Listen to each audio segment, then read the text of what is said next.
sous un concept démocratique de vie. Les responsabilités en matière de progrès passées à la garde du peuple. Les pouvoirs conférés à l'instance dirigeante fonctionnant avec le consentement des gouvernés comprennent non seulement les dispositions relatives à la sécurité collective, mais aussi la promotion de telles religions, philosophies, arts et sciences comme contribuant à la croissance essentielle du caractère humain.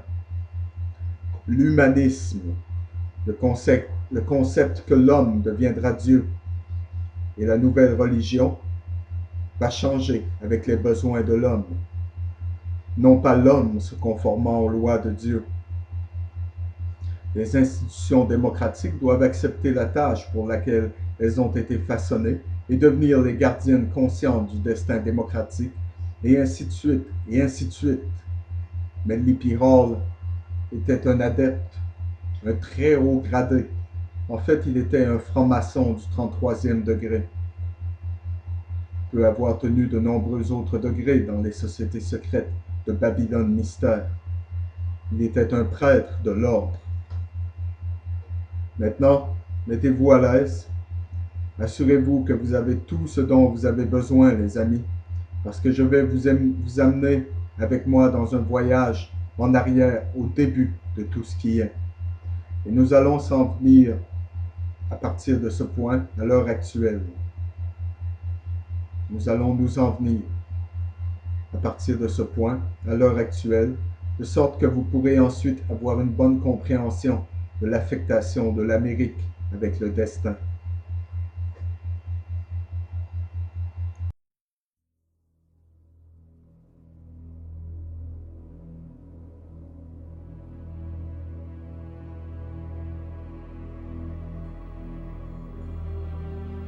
Hands 34 to 46.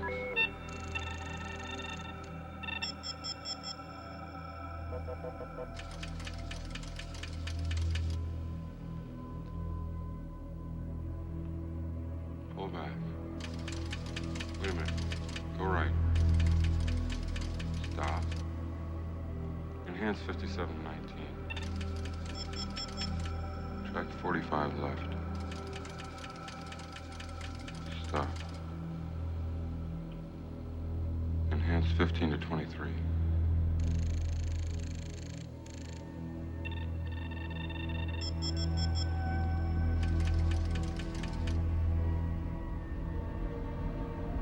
Give me a hard copy right there.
Trois grands héros de la culture ont été associés à l'origine de la civilisation maya. Wotan, qui a fondé l'empire botanique assis à Palenque, Itzamna, ou Zamna, le héros du Yucatan, et Kukulkan, dont le culte s'est étendu dans toute la région d'Amérique centrale. Tous les trois provenaient d'une région éloignée, située à l'est, ont introduit les arts et les sciences et ont fondé des cultes religieux ou mystères. D'après les histoires légendaires de ces personnes, ils devraient être considérés comme des adeptes ou initiés des anciennes écoles secrètes, peut-être Atlantes. Dans un livre écrit dans la langue quichén et attribué à Wotan, le grand être s'est déclaré un serpent, un descendant de Imos de la ligne de Chan. Il est venu en Amérique par le commandement de Dieu et à partir d'un endroit éloigné. Il a finalement fondé Palenque et construit un temple avec de nombreuses chambres souterraines qui a été appelée la chambre des ténèbres. Ici, il a déposé les registres de son peuple aux soins de certains hommes âgés, appelés gardiens. Selon une légende, les amis, ce Wotan était le petit-fils de Noé. Le livre original contenant ce rapport était en possession de Nunex de la Vega, évêque de Chiapas, mais il l'a détruit avec les autres manuscrits indigènes qu'il a pu accumuler. Heureusement, cependant, il avait été copié par Aguilar. Itzamna, selon Cogoludo, était un prêtre qui est venu avec l'émigration de l'Est. Il était le fils de la divinité suprême, Unaku, ou le Saint. Itzamna est décrit comme un homme antique avec un nez très proéminent et de forme étrange, soit édenté ou avec un croc croche. Des similés de lui ont été trouvés indiquant sa naissance à partir d'une plante qui pousse de la terre. Il est également indiqué se levant de la bouche d'un serpent ou une tortue pour symboliser qu'il venait de la mer. Il guérissait les malades et restaurait les morts à la vie. Il vécut, selon les dossiers, à un âge très avancé et a été dit avoir été enterré à Itzamnal ou Itzamal, où ses tombes sont devenues des lieux de pèlerinage. Itzamna était parfois appelé la main habile. Et après sa mort, son corps a été divisé. Sa main habile a été placée dans un temple, son cœur dans un autre, et le reste de sa dépouille dans un troisième. Une des plus connues de ces emblèmes était une croix Tau ou T. Il est maintenant généralement admis que le Quetzalcoatl du peuple Nahuatl, le Gucumatz des Quiches et le Kulkulkan des Mayas, les plus méridionaux, étaient une seule personne. Dans chaque langue, le mot signifie serpent à plumes ou ailé. Ce titre peut être le résultat de Quetzalcoatl recrutant son lot entre ou rassemblant ses premiers disciples à partir des descendants de Wotan. Ce groupe tribal avait le serpent comme sa figure héraldique. À une époque lointaine, ce semi-mystique, semi-divin, prêtre initié Quetzalcoatl est venu de la terre légendaire des 7 couleurs et établit son rite à Tula et Cholula. Quetzalcoatl était l'initié, philosophe et professeur des tribus Nahuatl du centre du Mexique.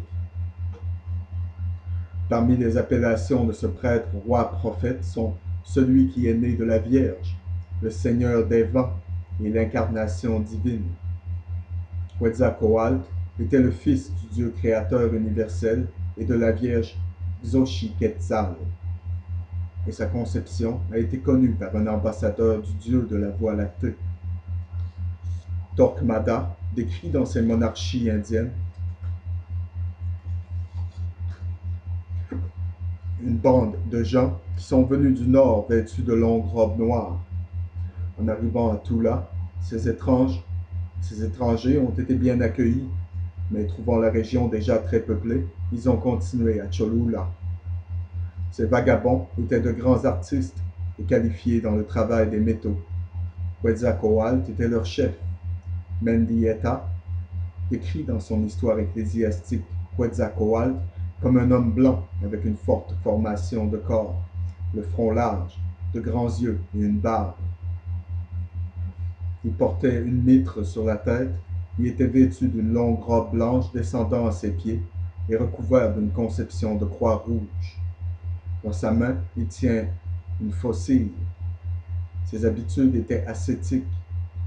Il ne s'est jamais marié et a été chaste et pur pour la majorité de sa vie, et est dit avoir enduré la pénitence dans une montagne voisine, mais pour son effet sur lui-même, sachez, pas pour son effet sur lui-même, sachez, mais comme un exemple pour les autres. Il condamnait les sacrifices, à l'exception des fruits ou des fleurs. Il était connu comme le dieu de la paix, car quand abordé au sujet de la guerre, on rapporte qu'il couvrait ses oreilles avec ses mains.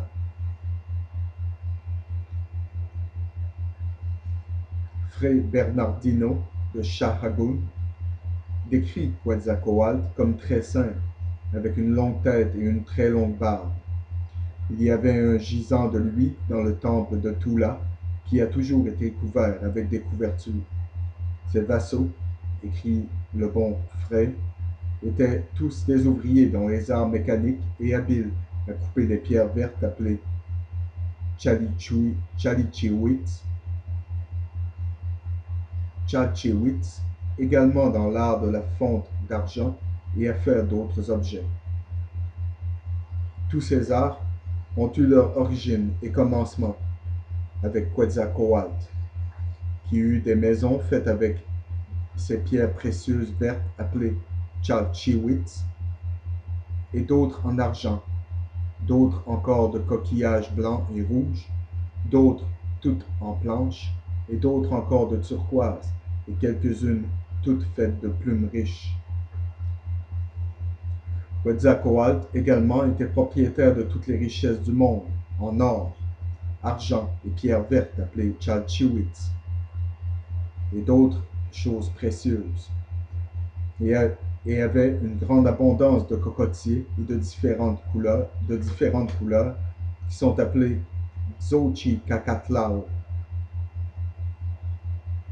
Les 10 vassaux de Quetzalcoatl étaient également très riches et ne manquaient de rien du tout.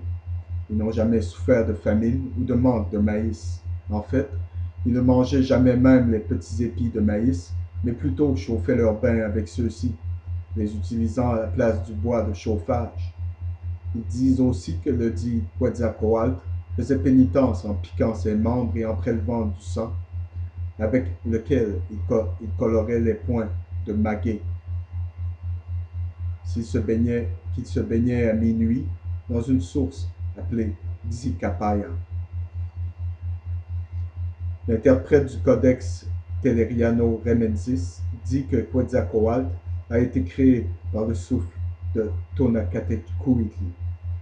Quetzalcoatl est né le jour de 7 cannes et a disparu ou est mort le jour d'une canne. Il était identifié avec la planète Vénus. Le Codex Vaticanus A dit que le héros a fondé 4 temples, le premier pour les princes, le second pour le peuple, et le troisième, la maison de la peur ou des serpents, et le quatrième, le temple de la honte.